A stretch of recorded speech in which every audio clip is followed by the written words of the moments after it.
আজকে আমি বানাবো ক্যারামেল পুডিং। ক্যারামেল পুডিং বানানোর জন্য প্রথমে চিনিটাকে ক্যারামেলাইজ করতে দিয়েছি অল্প চিনি আর জল দিয়ে। চিনিটা ক্যারামেলাইজ করা হয়ে গেলে একটা কাচের পাত্রে এটাকে আমি সেট হতে দেবো।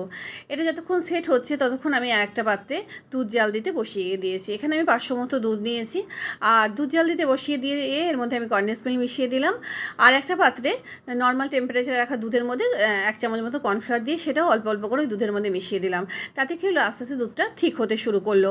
তারপরে কী করবো, আরেকটা পাত্রে আমি 3টে মতো ডিম ফেটিয়ে নিয়েছি। সেই ফ্যাটানো ডিমের মধ্যে এই জাল দেওয়া দুধটাকে আমি দিয়ে দিলাম।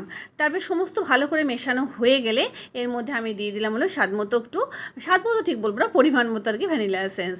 তারপরে সমস্ত কিছু মেশানো হয়ে গেলে এটাকে ক্যারামেলাইজ যে বাটিটা করে রেখেছিলাম তার উপরে এটা দিয়ে তার উপরটাকে অ্যালুমিনিয়াম ফয়েল দিয়ে সিল করে দেবো। তারপরে আরেকটা আমি কড়াইয়ের মধ্যে আমি একটা স্ট্যান্ড লাগিয়ে এটাকে স্টিম করতে বসিয়ে দিলাম। 40 থেকে 45 মিনিট স্টিম করার পর এটাকে আমি ডিমোল্ড করে নিয়েছি।